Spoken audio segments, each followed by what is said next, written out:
when you're editing, if you like make the lights go crazy and zoom. Anyways, welcome back to the channel. Hope you guys are having a wonderful day. I'm sitting here in this beautifully lit space because my boy T-Money and I took some time and just kind of for the exercise of it, set up this beautiful lighting setup. We got this nice giant key light over here. We got all these different RGB fills. We've even got like a little gobo coming in. That's not real window light. That's just a gobo right there. It's so nice. And then we sat down to make this video, a video about my gear. And I just realized, wait a minute, all my gear is currently being used. So it'll be a little bit difficult. So today we're gonna do a what's in the bag video, except the bag is currently pretty much empty because all the gear is out being used. So we're gonna fake it. I'm gonna give away the secret right away. We're faking this. Every time we pull something out of the bag, we had to stop and like put it in there. And anyways, yeah, so let's just get right into it. I'm not a huge fan of gear videos in general. It probably makes me sound like a super big hypocrite because like half the videos that I've ever made on YouTube are like reviewing my Sony XM4s and whatever. That's what every YouTuber does. And there's a reason every YouTuber does that, because unfortunately, like I would say 80% of the people who are interested in filmmaking are not interested in filmmaking. They're interested in having a cool camera and cool lights. Maybe that might be a harsh blanket statement, but Cat Kirk, sorry, my cat's attacking the producer right now. Yeah. Where was I? Oh yeah, I was insulting filmmakers. So I do feel like a lot of people get into filmmaking, not because they're actually interested in making films, but because they think the cameras look cool and are interested in making cool, flashy videos. And I'll be completely honest, that's literally why I got into it. I was like, ooh, cameras look cool. It'd be so fun to be like late night on the set and like creating art and stuff. But I really had like no idea about any of the actual artistic storytelling part of it. I'm not blaming anyone. I'm just saying that I feel like a lot of what people are interested in is just the equipment. That's why I feel gear videos and equipment videos on YouTube do so well, is because people are really just trying to look at cool stuff. And I hate that, but at the same time, I'm trying to get views, so can't beat them, join them. What's in my bag? First thing, what is the bag? I should probably cover that first and foremost, importantly. This is the Peak Design. Oh, what's it called? Hold on. I'm gonna do this for every single piece of the gear. I'm gonna be like Googling what do I own? Peak Design. I know it's the V3 Everyday. This is the Peak Design Everyday Backpack V2 or 3. One of those Vs, I'm not sure. It's a really nice bag. I've used this bag, this type of bag, for like 4 years now. The first one I had, the zipper started to stop working. Stopped starting to work. But there's a warranty on it, so I sent it back and they gave me a new bag. So going strong on the warranty bag right now. I'm sure eventually these zippers will start giving out too, probably because I use this bag like literally every single day. As of right now, very little complaints. I do like it quite a lot. Let's start on the outside in. On the outside, the most important thing, if you're gonna be a filmmaker, this is the most important thing to have. A good charger. Insignia. It's by Insignia. This is an Insignia charger, and I have an Insignia cable. This is 100 watt, so I can charge my laptop, I can charge my camera, I can charge my phone, I can charge, you know. So that's on the right side of the bag. This side we have neutral density filter. I use the cheap K&F concept ones because, to be honest, they don't degrade the quality of my image that much. And low-key, I feel like people are just tripping when they say that, like, oh, you gotta buy the Peak Design one because anything less is gonna degrade the quality. I like degraded image quality. I use vintage lenses and I use like scratched up UV filters because I like the vintage softness. Digital cameras are just too sharp nowadays, and I like that little bit of okay. K&F concept ND filters. It's like 80 bucks. Super cheap for filmmaking gear, unfortunately. Let's go to the inside of the bag now.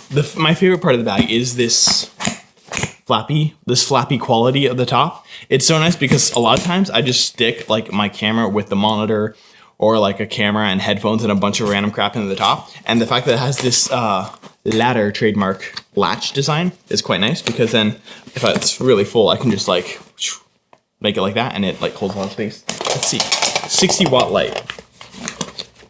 Look at that, still latches. That's why this bag is supreme. Okay, anyways. First thing, the most important thing. I said a charger is the most important thing as a filmmaker. Probably what's actually more important is a camera, because how are you gonna make videos without a video maker camera thing, you know? Charger does not take videos for you. You are so right about that. Here it is, the reveal. The Panasonic S5 I, S5 II, S5 II Mark V. I'm currently holding the Panasonic S5 Mark I because this was my old camera. This is just a prop because what you're looking at right now through the lens is actually the Panasonic S1, the Panasonic S5 Mark IIX. I hate equipment. It's like, it takes nice videos. Everyone's always obsessing over like, oh, is it the Mark II? Is it the Mark III? I've heard the Mark III's got better image. To like, just make good videos. Stop like talking about the specs. And nobody makes good videos. They just talk about the cameras. Anyways, sorry, that was a rant. Here's the camera. Flippy screen, super nice for making YouTube videos. So I can be like, walk out in public, just sitting there in a McDonald's and everyone's around me. It's all quiet. And I just whip out my bag and like, what's up guys, how's it going? And then someone tackles me because they thought I was whipping out like a weapon. This is my camera, it's quite nice. Another cool feature of this bag, I'm not making a bag review, but I really like it. The fact that these two sides, the flaps open up like this on either side, quite convenient. It's a bit of a pain when you're not used to it because you're always like, oh crap, it's on the other side. And you gotta flip it over. Like, oh crap, it's on the other side, you know? But once you get used to it, it's not too bad. This is what I care about. Like, I don't really give too much of a crap about like newer cameras and lenses and stuff. What I like is old equipment. I like that like old school quality. This is the Canon FD 50mm f1.4 Japanese film camera lens. I have it adapted. So this is a FD mount, like I said, for old Canon film cameras. I have it adapted to the Sigma L mount for the L mount Alliance, as they call it. And I may just be making up in my head, but just knowing that this lens is like 50 years older than me, I don't know, it just adds like some kind of like ethereal quality to the stuff that I capture on it that makes me feel like artist. It makes me feel artist. This is a 50mm. I also own from the same set a 28mm. I bought it at B&H in New York. And that's what I do a lot of my street photography when I'm like traveling on these lenses. They're manual focus, so you just range focus and just go brrr, brrr. Camera strap. I used to be a camera strap hater. I don't have no straps for nobody. Because I never really carried my camera with the strap. I was always like, I'm not gonna drop it. And I've never dropped my camera so far. Other people have dropped my cameras though, and so it's made me paranoid. So now I use a camera strap at all times. But I used to be a fancy strap hater because every camera that you buy is gonna come with like their own little like cheap strap that they put in there. To me, a strap is a strap. But then I bought these Peak Design straps with these little like anchor thingies. And if you're into filmmaking, photography at all, you've probably seen the ad, so I don't need to explain to you or shill like how they work. They do work, and they work quite nice. And I have two of these, and I actually really like them. Next thing, in the side pockets of these bags is where I keep the batteries for my camera. The DMW BLK22 batteries. They cost a lot of money. They're like $60 or something a piece, unfortunately, but off-brand batteries don't last as long and they scare me. And if you're doing professional work, you have to pay the money. So $60. I carry this little tiny Rode mic from like 1942 or whenever this was made. This is a really old Rode mic, and it's just one of their little plastic like content creator mics. I would never really use this for like a professional shoot. Like I would never set this up as like a boom unless I like really absolutely had to. In fact, the reason why it's a great vlog mic is because the side rejection is not super good on it. So you can like hold it like this to vlog and like turn it sideways or like turn it around and like speak from behind it and still kind of hear. Whereas if you have like a really nice Sennheiser mic, like the one I'm using up here, the side rejection's so good that it's actually like kind of bad to vlog with it, because then as soon as you turn the camera, you can't hear it anymore. But the fact that this one's a little bit crappy kind of works in my favor. So switching sides. Switching sides. On this side, I keep my pack of Rode mics. So I have the Rode Wireless Go 2s, just a little pack of two. Everyone's tired of seeing them on content creators' hats, but these things are so usable. Kind of expensive, but obviously there's all the different options with DJI and Hollyland's even got a little set. But little wireless mics are indispensable. I use these things all the time. A lot of times I'll just actually take these and turn them on to like the record setting, so they're not even connected to the camera, but I turn them on and record, and I'll just set them places. If I'm doing like a big live event, I'll just set one of these near like the microphone that's going to be like by the MC, or I'll do it just like set them in a spot where I can capture live audio of what's going on. And in case in the video I need to go back and pull some live sound, Rode mics, super cool. We also have a multi-tool. I know Smallrig and Peter McKinnon and everyone has their own like brand of like camera multi-tool. And I will probably eventually get one of those because it would be nice to have some camera specific tools. But for now, the little Leatherman,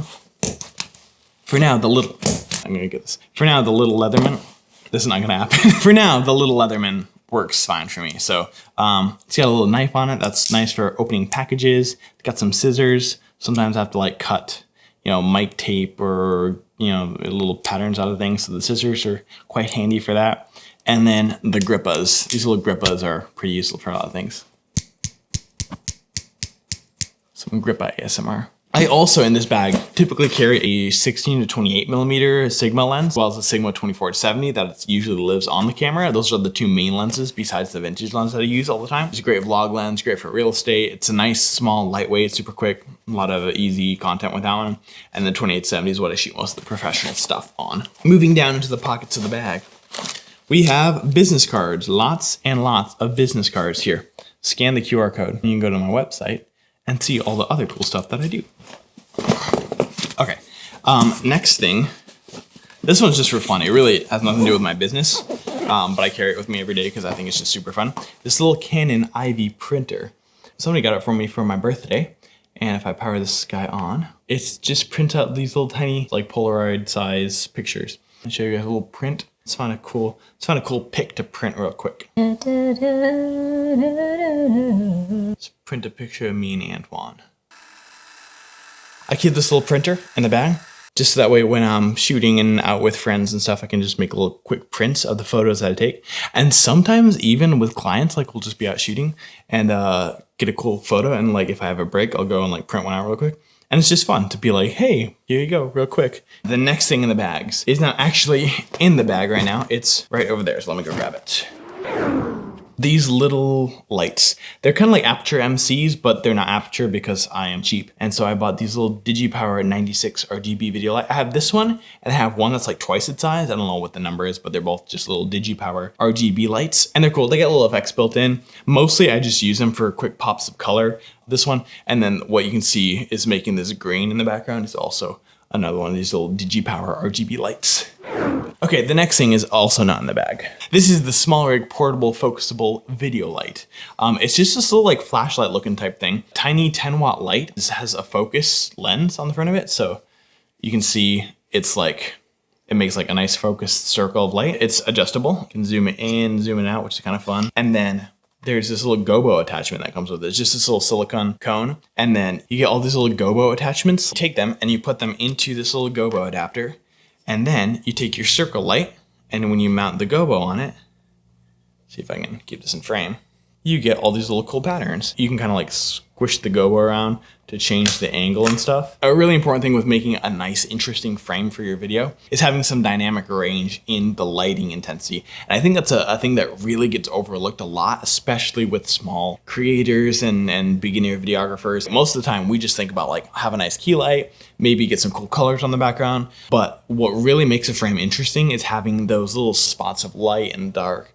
I heard one professional DP refer to it as like salt and pepper lighting. You want to have that nice salt and pepper pattern in the background, where it's not just one flat light. You want to have some dynamics around. And that's what I tried to do with kind of the frame that we have set up right here. Obviously we have LED panel on the side lighting up this part of the white wall. This black bookshelf, a little pop of color with this pink right behind, adding a little bit of a highlight. There's some more white obviously behind. We have this window, it's kind of a nice dark, and then we're shooting this other panel from the side, so that way we get some nice highlights right here, but it's also creating more of a shadow on the window. Adding in this little window light. Wow, I can't figure out the direction. Gives us some nice, interesting texture on the background. But yeah, this is a little thing that also lives in my bag. It's perfect for just that nice little splash of light to make the frame a lot more interesting. And also it's nice just in the spotlight mode, because this is a focus light, you can kind of just line it up and use it as a spotlight. Boom. If you want to be really dramatic. It's not super bright. It's only 10 watt. So that is something to think about. This is not a very bright light. If you wanted like to be able to really like blast little strips of light in the background, you'd probably want to get like an actual gobo attachment, like a Bowen's mount to go on like your aperture light. The thing is, those are really expensive. Like just the gobo mount itself is like up to $200 for those, and the light and the stand's a whole separate cost. If you're just looking for something that's inexpensive, this is like $50. So this was definitely the move if you want to just get started in shaping some lighting. You know how it is. Okay, don't leave this part in the video. because I don't want them to see that I'm actually loading the bag just to unbox it, because that would look really dumb. Coming to the back of the bag, we have the laptop sleeve where I keep my Asus Zephyrus G14. It's a laptop. It's got a 6 GPU in it, and it edits videos quite well for me. So yeah, this is my laptop. I don't use Mac because I'm stubborn like that. And also I'm a gamer, and gamers use Windows. That's pretty much it for that bag. That's about all there is to that one. All right, thanks for watching this video. Hope you enjoyed it. Just kidding, there's another bag. I got you. Oh, I'm not gonna be able to do this. Right when you thought the video was ending, bag 2, the Lowepro BP450 AW2 Pro Tactic. It's nice how they write the name on there, so that way I don't have to forget. But this is my secondary bag, my big shoot bag. So anytime I have like a serious project that I'm gonna shoot like for, you know, more than a couple of hours, if I'm gonna have multiple cameras, all that stuff, this is where I load in the rest of my gear. Typically it holds everything I need just between the two bags. I don't know, I'm divided on whether I like the side flaps that open or just the one big back design. I'm divided. In this bag, we have just a nice little cinema camera right here. Was my first professional serious camera, the Blackmagic Pocket Cinema Camera 4K. This baby has been going strong for me for like 5.5 years, 6 years now. Yeah, shot a lot of cool stuff on this. It's great. I still love it. And honestly, the quality and everything still holds up to this day just as good as anything else I own. It's just a matter of the fact that mirrorless cameras with autofocus are a lot easier to do most things. And most of my work doesn't require a full like cinema workflow. So this guy lives in the bag as the second camera now, unfortunately. Next, top handle. Porque so I can look more professional. What's better than one top handle? 2 top handles. Another ND filter, because neutral density is the proverbial shiz. The drone. I like drones. I hate that drones are so overhyped. Like, I'll be shooting like a product video. Yo, can we get some drone footage? I'm like, why do we need drone footage for your condom company? It really is quite nice. So I do like this a lot. The most important piece of gear for a filmmaker to own. Part 3, the map box, because this looks lame. This looks professional. That's literally what it is. You slap this on the front of your camera and then people are like, ooh, you're a professional. Also, carbon fiber. Adapter ring, Manfrotto plate on here, and then I can take my camera with the Manfrotto plate and it mounts right there. V-mount plate on the back, and that's how I power the Blackmagic. Speaking of V-mounts, that's the next thing right here. Remote control for the drone. SD cards in the top of this bag. I keep little floss picks in the top of this bag.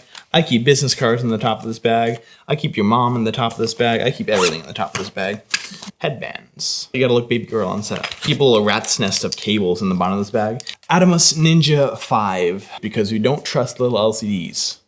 I keep a Sharpie. Sharpies are nice. You use some gaff tape and a Sharpie and you can label things when you're filming. Over here, we've got straps. Got no straps. I usually keep some gaff tape in this bag. And then, oh crap, one thing I did forget in this bag in the top, usually this fits in with my camera, I do keep a bottle of vodka just because shooting content sometimes sucks. People can be rude. So yeah, a little something to take the edge off is usually very helpful and highly recommend it. This is New Amsterdam, so it's just the cheap crap. But like honestly, if you're a baller, you know, buy the Grey Goose or whatever the heck. But I do highly recommend this. The cool thing about this bag is the way, I don't know, something about like the way that the fabric works with like science or some crap. It stays cold all the time. Like this vodka is always like freezing cold, perfectly frozen. It's like ice cold and it's like, it smells delicious. Vodka doesn't smell. I do highly recommend that. All right, thank you for watching this video. Hope you had fun. Hope you had a good time hanging out here. Hope you learned a couple of things. I hope you really kind of absorbed it all and just like it'll change your life in a way. I hope you walk away from this a new person. Like don't forget what happened here, okay? Just like go forth, go on.